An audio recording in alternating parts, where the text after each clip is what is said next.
Selamat datang dan selamat berjumpa kembali pada pembelajaran jarak jauh Universitas Udayana. Saya Inengah Kertabesung kembali menyajikan materi tentang mata kuliah Ilmu Kealaman Dasar dengan topik biosfer dan makhluk hidup.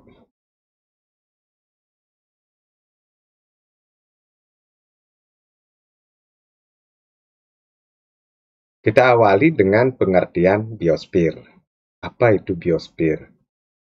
Nah, biosfer itu merupakan satu kata yang terdiri dari dua, yaitu berasal dari bio dan sphere. Bio artinya hidup dan sphere artinya lapisan. Dengan demikian, biosfer bisa dimaknai dengan lapisan tempat hidup di mana kita atau makhluk hidup itu tempat tinggal atau tempat dari makhluk hidup untuk berdiam. Nah, dalam biosfer itu mencakup pada bumi yang di dalamnya ada udara, termasuk juga air, kemudian daratan, sehingga kehidupan itu bisa berlangsung. Di bagian-bagian bumi bagian atas, di bagian litosfer, itu ada bebatuan yang kaya akan berbagai mineral. Kemudian di atas bumi ada hidrosfer atau air, merupakan bagian dari kehidupan kita. Sedangkan di atasnya ada atmosfer atau udara, yang merupakan unsur penting dalam kehidupan kita. Nah, istilah biosfer itu pertama diperkenalkan oleh Vladimir Vernadsky tahun 1929 dengan mengistilahkan bahwa biosfer itu adalah sistem ekologis global yang menyatukan seluruh makhluk hidup dan hubungan antar makhluk hidup itu sendiri, termasuk interaksinya dengan litosfer, hidrosfer, dan atmosfer. Jadi interaksi antara ketiga ini, litosfer jadi bagian dari kerak bumi, hidrosfer bagian dari air-air yang ada di permukaan bumi, dan atmosfer itu udara yang ada di atas permukaan bumi. Litosfer merupakan kerak bumi atau lapisan bumi paling atas di mana tempat kita hidup. Tanah yang dipijak ini adalah lapisan litosfer. Nah, lapisan-lapisan ini kaya akan silikon dan aluminium, begitu juga dengan mineral-mineral sangat kaya, sehingga beraneka tumbuhan bisa tumbuh di litosfer ini. Jadi kandungan dari mineral pada lapisan litosfer itu sangat kaya akan oksigen, 47,7%, ada silikon, aluminium, barium, kalsium, natrium, magnesium, titanium, hidrogen, dan lain sebagainya. Nah, di litosfer inilah tempat kita hidup yang kedalamannya mendekati sekitar 32 km ke dalam tanah. Itu merupakan bagian dari litosfer, tempat kita hidup. Kemudian di dalam litosfer itu ada lapisan atas, jadi tempat hidup berkembang. Di sana akan ada pelapukan batuan dan humus. Ini yang paling atas. Kemudian di bagian tengahnya, di bagian bawah itu lebih gersang lagi. Itu terdiri dari air dan tanah liat. Kemudian bawahnya lagi itu ada lapisan bawah batuan yang belum sempurna, dan paling bawah itu lapisan batuan induk atau lapisan batuan padat. Inilah struktur dari litosfer. Kemudian hidrosfer. Hidrosfer merupakan 75% dari keseluruhan total bumi. Jadi hampir sebagian besar bumi ini tertutup oleh hidrosfer. Hidrosfer itu apa? Ya, air laut, kemudian salju di kutub, kemudian ada sungai, ada samudra, dan bagian-bagian air yang menutupi permukaan bumi. Inilah unsur yang paling dominan di dalam bumi, yaitu 75%. Nah, hidrosfer ini itu sangat berpengaruh terhadap atmosfer, jadi terhadap udara. Bagaimana hubungannya? Karena dari hidrosfer atau dari air laut, dari salju maupun dari danau, kena sinar matahari maka akan menguap air itu menjadi embun. Nah, di dalam embun tentu ada di dalam lapisan atmosfer di atas. Nah, inilah yang mempengaruhi bahwa hidrosfer itu mempengaruhi dari atmosfer. Nah, kemudian setelah menjadi embun, maka akan menjadi hujan. Nah, hujan kemudian menyirami bumi. Di dalam bumi itu, dalam hujan itu ada oksigen dan karbon dioksida itu ada di dalam atmosfer. Maka air yang ada di dalam hujan itu kaya akan oksigen dan karbon dioksida. Nah, kemudian masuk hujan, kemudian masuk ke bumi, maka di dalam bumi atau di dalam litosfer itu kan kaya akan berbagai mineral. Jadi mineral seperti yang tadi disebutkan, ada kalsium, ada natrium dan lain sebagainya. Nah, kayak kemudian campuran antara air hujan dan garam-garam mineral itu akan mengalir ke laut. Nah, itulah menyebabkan kenapa laut itu terasa asin karena kaya akan garam-garam mineral yang berasal dari bumi yang hanyut ke laut. Nah, ini kandungan mineral dari air laut atau hidrosfer itu paling dominan itu adalah klor atau Na. Jadi 55 dan 30,6. Jadi NaCl ini adalah garam. NaCl itu rumus kimianya itu adalah garam. Na natrium atau Na, klor atau Cl itu kalau digabung menjadi NaCl itu adalah garam. Maka inilah yang unsur utama pada air laut sehingga terasa asin. Di samping itu juga pada air laut terdapat sulfat, magnesium, kalsium, kalium, dan bikarbonat. Nah, sekarang atmosfer atau bagian atas dari belahan bumi kita. Jadi semakin ke atas itu nanti semakin dingin. Jadi lapisan udara yang menyelimuti bumi ketebalan 48.000 km di atas permukaan air laut. Nah, udara di sini berlapis-lapis.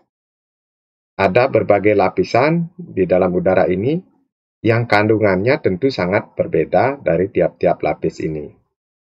Tapi yang paling dekat dengan bumi itu kaya akan nitrogen, oksigen, dan CO2 dan argon.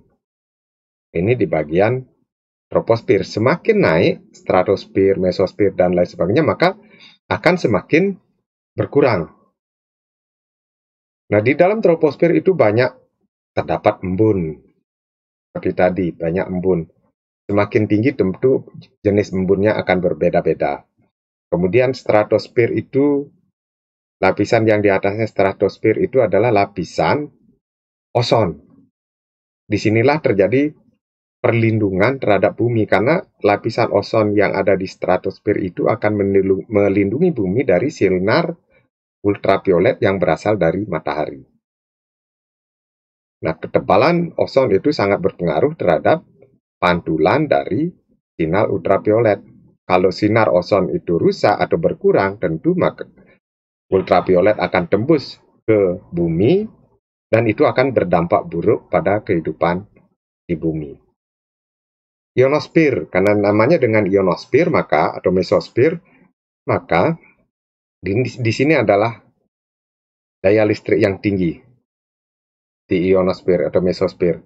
Itu daya listriknya tinggi, tentu udaranya tidak uh, sebanyak dari kandungan yang pada ada di bawahnya, baik di stratosfer maupun troposfer. Makin ke atas, maka kandungan dari zat yang terkandung itu akan semakin berkurang.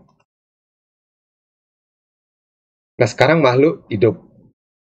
Bahwa di bumi ini banyak sekali ada makhluk hidup. Makhluk hidup ada tumbuhan, ada hewan, kemudian ada juga jasad renik dan lain sebagainya. Nah, beberapa ahli zaman dahulu itu mempertanyakan dari mana sih asalnya makhluk hidup itu? Apa sih yang menyebabkan kok terjadi makhluk hidup. Nah, ini beberapa peneliti-peneliti zaman dulu itu mempertanyakan dan mengeluarkan berbagai teori. Teori-teori kosmosoa. Jadi, teori kosmosoa itu adalah teori bahwa kehidupan itu berasal dari alam semesta. Jadi dari dunia lain yang masuk ke bumi, kayak UFO, kayak gitu. Itu teori zaman dulu. Zaman dulu sudah ada teori seperti ini. Sekarang itu UFO, entah ada atau enggak, kita perlu bukti tentang keberadaan UFO itu. Tapi teori ini menunjukkan bahwa kehidupan yang ada di bumi sekarang ini itu berasal dari dunia lain atau alam semesta. Kemudian ada teori Plugger bahwa bumi berasal dari suatu materi yang sangat panas. Kemudian bahan itu mengandung karbon dan nitrogen. Karena suasana panas, maka terbentuk senyawa sianogen. Nah, ini tentu perlu pembuktian-pembuktian ilmiah. Nah, ini yang belum terbuktikan secara ilmiah. Kemudian ada teori Moore. Kemudian kehidupan muncul dari kondisi bahan organik. Pada saat bumi mengalami pendinginan, terjadi proses kompleks dalam larutan yang labil. Jadi larutan yang labil itu mudah berproses, mudah bereaksi pada proses pendinginan. Kemudian ada teori island. Jadi keadaan bumi seperti sekarang. Beberapa reaksi terjadi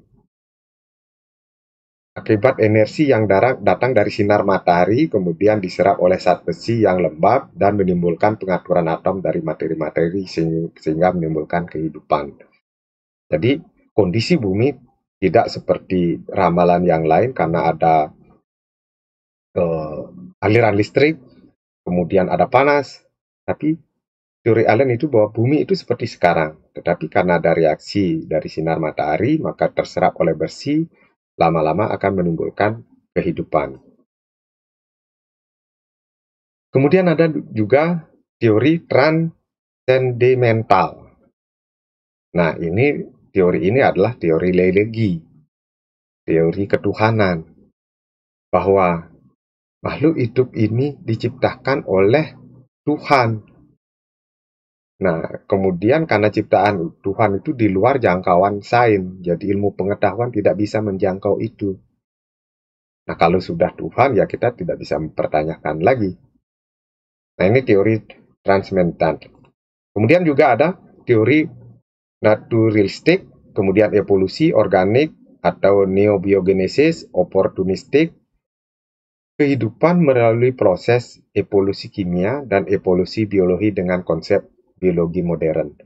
Ini memang akan menelurkan beberapa teori-teori baru setelah berikutnya, karena beberapa penelitian mengarah bagaimana pembuktian bahwa makhluk hidup itu tercipta. Memang ada pembuktian-pembuktian bahwa ada suatu senyawa yang secara prinsip ada di dalam makhluk hidup itu mengawali makhluk hidup, tetapi bagaimana dia bisa bernyawa, itu yang belum bisa dibuktikan. Nah, sekarang asal muasal dari kehidupan ada juga menyebutkan teori abiogenesis atau istilahnya teori generatio spontanea. Nah, teori ini dikemukakan oleh Aristoteles yang menyatakan bahwa semua makhluk hidup yang ada di dunia ini berasal dari benda mati yang terjadi secara spontan. Misalnya, dari dalam tanah keluar cacing, maka cacing itu berasal dari tanah.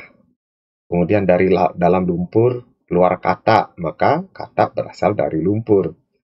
Kemudian begitu kita naruh daging jadi busuk, ataukah kaldu menjadi busuk, maka kaldu sebagai sumber kehidupan.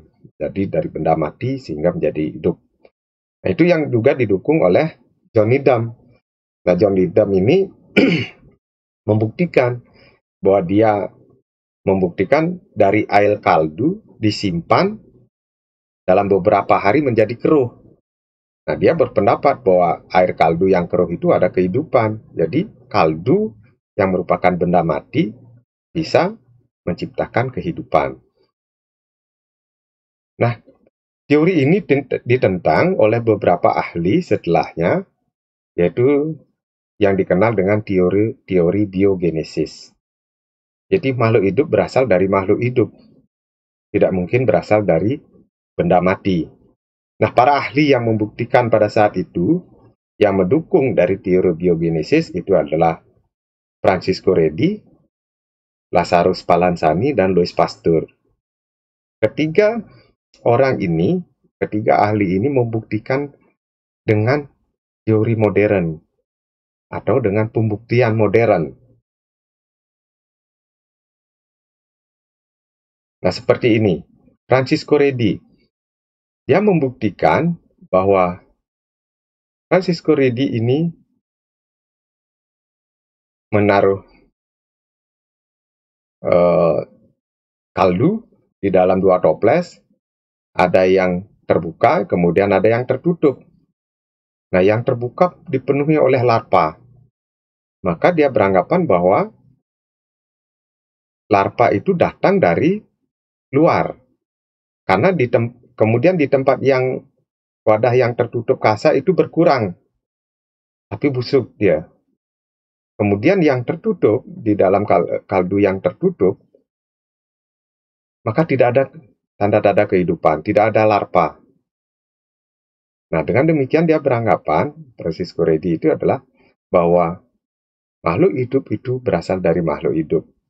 Sedangkan kaldu ini ada larvanya karena berasal dari luar. Percobaan ini juga didukung oleh Lazarus Spallanzani. Dia membuktikan bahwa air kaldu yang direbus sehingga menjadi steril, tidak ada bakteri, tidak ada makhluk hidup, direbus kemudian dibiarkan, ada yang terbuka dengan ada yang tertutup. Maka yang terbuka itu akan ada kehidupan, menjadi keruh, kemudian yang tertutup oleh gabus tidak. Tetapi kedua dari ilmuwan ini belum bisa menunjukkan, karena dalam kondisi ini semua yang tidak ada kehidupan itu adalah karena tertutup, pada tempat tertutup. Maka teori abiogenesis juga menentang bagaimana ada kehidupan kalau tempatnya ditutup. Jadi oksigen tidak masuk. Maka ada pembuktian yang ketiga, percobaan Louis Pasteur. Dia menggunakan gelas ataukah tabung itu seperti leher angsa. Ini di steril dulu kaldunya, kemudian leher angsa yang panjang. Dengan demikian udara masih bisa keluar masuk. Tapi terbatas nanti kalau benda-benda hidup atau makhluk hidup seperti nanti larva itu akan mengendap di lehernya sini sehingga tidak masuk ke dalam kaldunya. Dengan demikian kaldu akan tetap jernih. Dia akan mengendap di sini. Nah, ini buktikan bahwa walaupun sudah berhubungan dengan udara luar, tidak ada kehidupan pada kaldu ini. Dengan demikian kaldu ini bukan sebagai penyebab terjadinya makhluk hidup. Jadi makhluk hidup berasal dari makhluk hidup, dan adanya kehidupan di sini karena ada dari luar. Nah, itu terbantahkan dari teori abiogenesis. Kemudian kita berlanjut dengan teori modern yang diuraikan oleh Harold Urey, yang dikenal dengan teori Urey. Pada zaman dulu, pada zaman awal-awal mula terjadinya bumi, maka banyak kaya akan gas metan atau C4, amonia N4, air, dan karbon dioksida.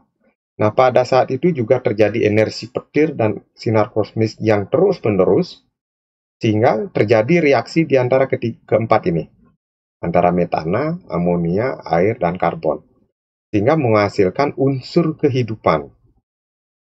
Unsur kehidupan itu adalah asam amino. Asam amino adalah unsur utama kehidupan. Hanya saja belum bisa membuktikan bagaimana dia kok bisa bernyawa. Itu yang belum bisa dibuktikan.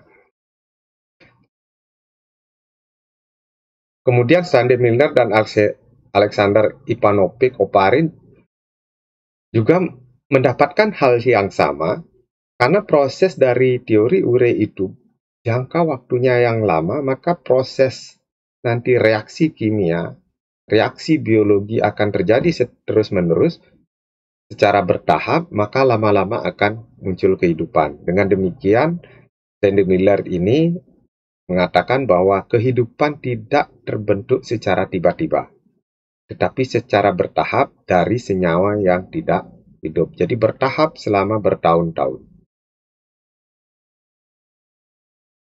Nah, awal mula dari percobaan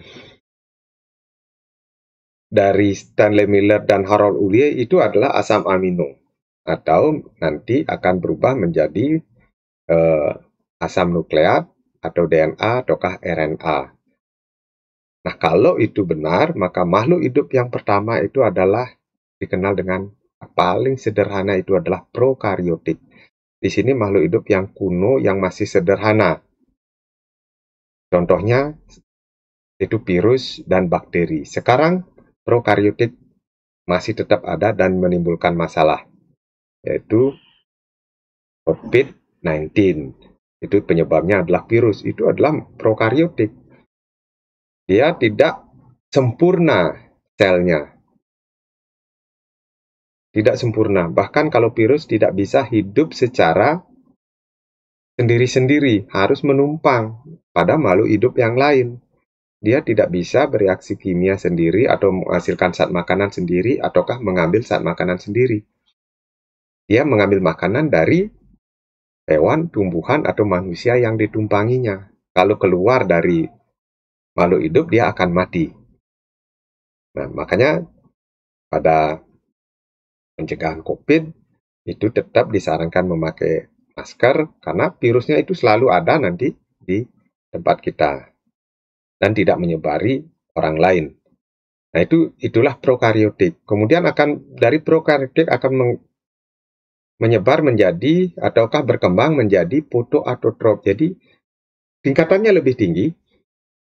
Misalnya golongan cyanocobacter, misalnya golongan alga kayak gitu. Ini dia sudah mampu melakukan atau memasak makanannya sendiri dengan bantuan sinar matahari.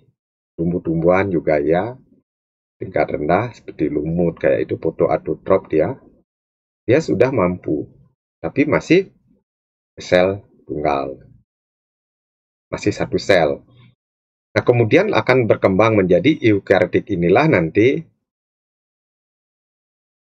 famili ataukah keluarga dari tumbuh-tumbuhan dan hewan ataukah manusia itu tergolong ke dalam eukariotik. Kalau ini adalah bakteri, kemudian ini adalah alga, kemudian di sini adalah sudah golongan manusia, kemudian hewan dan tumbuh-tumbuhan.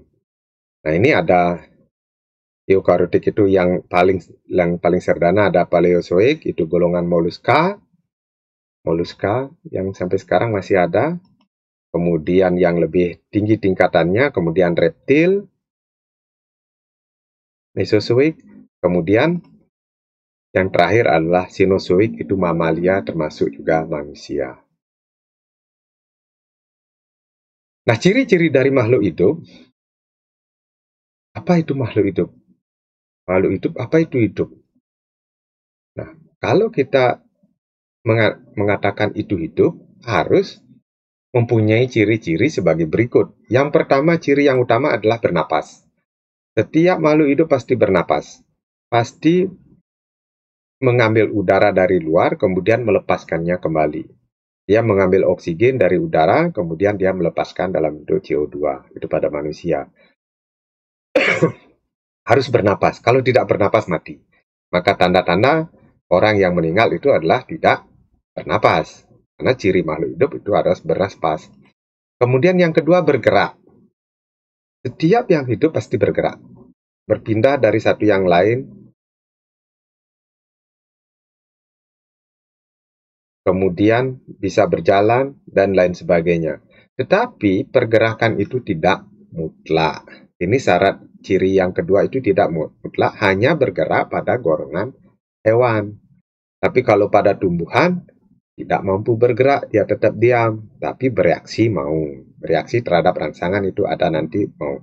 Tapi bukan berarti berpindah dengan sendirinya, tentu tidak tanpa bantuan dari hewan lain ataukah tanpa bantuan dari manusia. Dia tidak mungkin bergerak. Tapi tetap dikatakan hidup.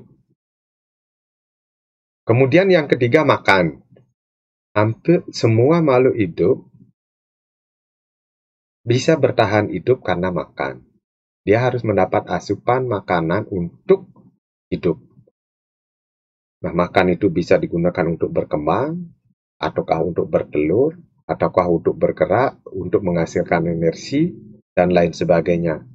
Inilah sumber energi ataukah sumber bahan-bahan yang diperlukan untuk pertumbuhannya. Maka perlu makan. Makanan itu didatangkan dari luar. Kemudian, ciri makhluk hidup yang lain adalah iritabilitas. Jadi, mampu, artinya di sini mampu bereaksi terhadap atau mampu berespon terhadap rangsangan. Nah, rangsangan itu direspon oleh apa? Bisa oleh mata, oleh telinga, oleh kulit, dan lain sebagainya panca indera kita. Direspon itu pada manusia. Dia mampu.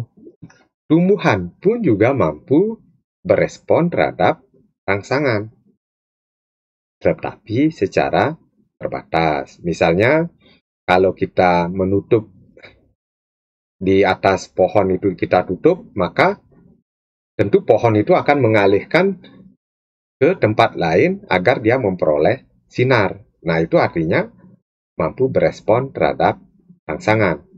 Nah, kita mungkin kalau mata kita disenterin dengan sinar, tentu bereaksi. Kalau kita silau tentu akan menghindar. Ataukah panas, kita juga bereaksi. Nah, itulah ciri-ciri makhluk hidup. Mampu bereaksi terhadap rangsangan. Kemudian yang berikutnya, tumbuh. Nah, tumbuh itu artinya perbanyakan diri. Perbanyakan diri artinya dari 1 meter menjadi 2 meter, dari 2 meter menjadi 4 meter, ataukah jadi 8 meter. Ataukah mungkin tumbuh itu juga berarti berat. Yang beratnya 1 kilo, kemudian tumbuh menjadi, atau bayi mungkin tumbuh awalnya itu 4 kilo lahirnya, kemudian setelah 6 bulan bisa mungkin 8 kilo, setelah mungkin setahun bisa menjadi 10, dan seterusnya. Nah, itulah artinya tumbuh. Dia bisa tambah tinggi, tambah berat. Kemudian yang terakhir, ciri dari makhluk hidup mampu berkembang biak. Dari 1 hewan bisa menjadi 2, kawin menjadi menghasilkan anak. Atau kalau tingkatannya itu dalam bentuk sel, sel yang sangat-sangat kecil, dari 1 sel menjadi 2 sel, 2 sel menjadi 4 sel.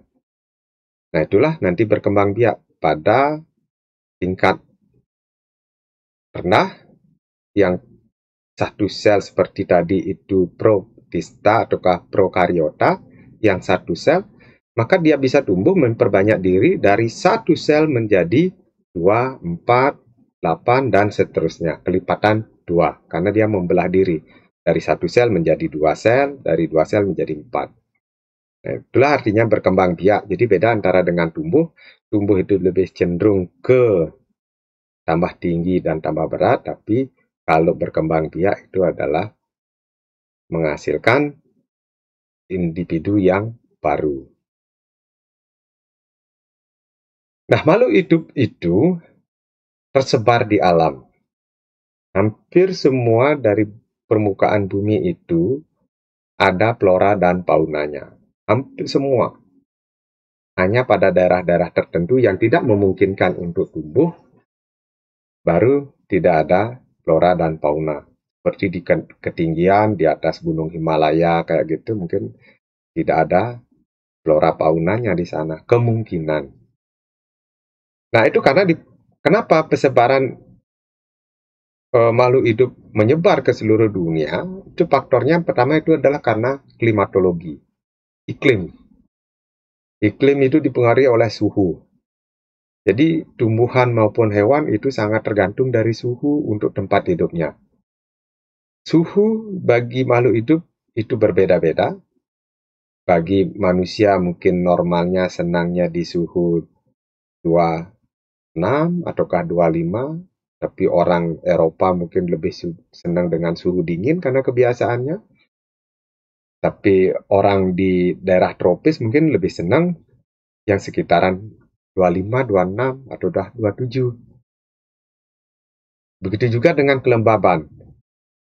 Kelembaban juga berpengaruh, ada orang yang senang dengan tempat yang lembab, ada tempat yang gersang.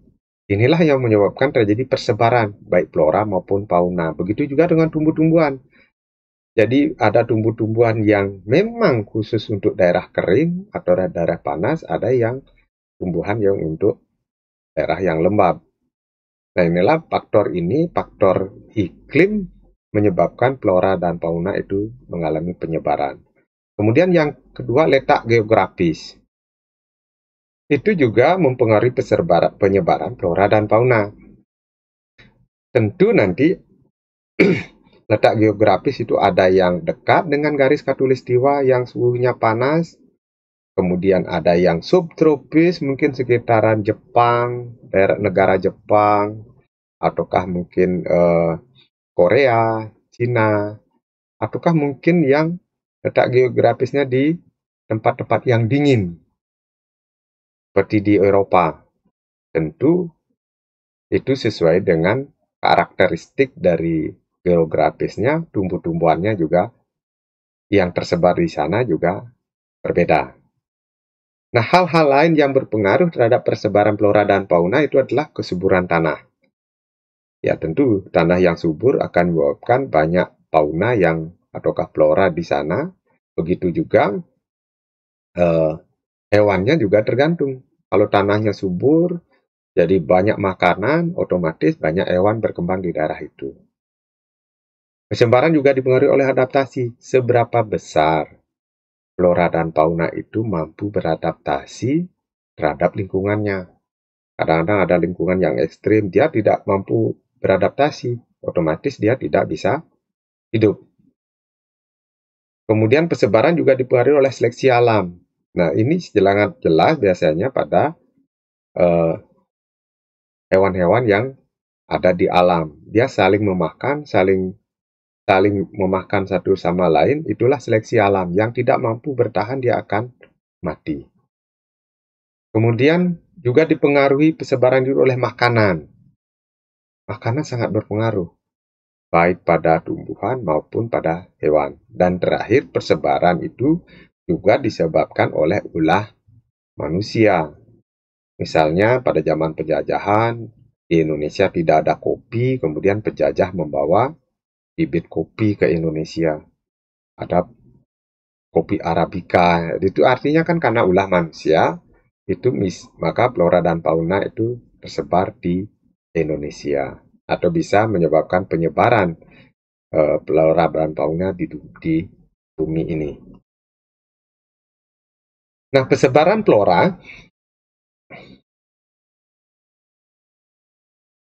itu dipengaruhi oleh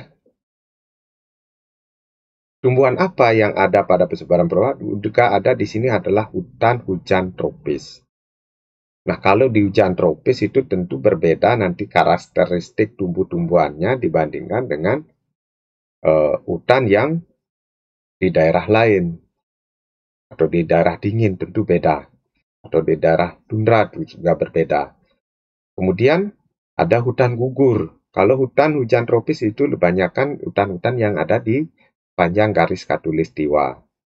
Sedangkan kalau hutan gugur itu biasanya dipengaruhi oleh musim yang tidak sama sepanjang tahun. Jadi ada musim semi, musim gugur, musim panas. Nah, inilah yang terjadi di Eropa. Jadi karakteristik tumbuh-tumbuhannya juga berbeda. Karena pada hutan yang musim gugur itu, begitu dia pada musim semi, dia berkembang dengan cepat, kemudian berkembang, berbunga, kemudian berbuah, kemudian berkembang dengan cepat sehingga sebelum musim berikutnya dia sudah bisa tumbuh. Kemudian juga ada persebaran seperti padang rumput. Nah, kalau padang rumput sudah jelas bahwa itu biasanya ada di daerah-daerah subtropis. Padang rumput ini ada di daerah-daerah subtropis yang ciri-ciri karakteristiknya adalah tanaman-tanaman yang berjenis rumput. Kemudian padang gurun, nah tentu kalau padang gurun karena curah hujannya sedikit, panasnya tinggi, karakteristik tumbuhannya juga berbeda. Lebih banyak di sana adalah tumbuh-tumbuhan yang berduri dan tidak berdaun, seperti kaktus, paku, dan lain sebagainya. Jadi, karakteristik tumbuhannya juga berbeda. Kemudian taiga juga sama, jadi karena karakteristiknya sama, daerah tundra itu daerah di sekitaran kutub utara juga sama. Jadi, karena di sana kadang-kadang malamnya itu atau terjadi sinar matahari jarang didapatkan di daerah lebih sering gelap. Jadi malamnya bisa berminggu-minggu sehingga begitu ada sinar, maka tumbuhan yang ada di sana itu biasanya karakternya pendek-pendek untuk cepat tumbuh. Kalau taiga itu tanaman yang sejenis pinus, itu ada di sekitaran kutub juga. Jadi jenis-jenis pinus. Kemudian persebaran fauna. Hewannya gimana? Inilah fauna. Jadi ada zona australis yang ciri-ciri hewannya juga berbeda. Jadi di sini ada kanguru, kemudian cendrawasih, kasawari, di Australia juga ada. Jadi inilah persebarannya itu kalau dikatakan itu di belah timur dari Eurasia, garis Eurasia.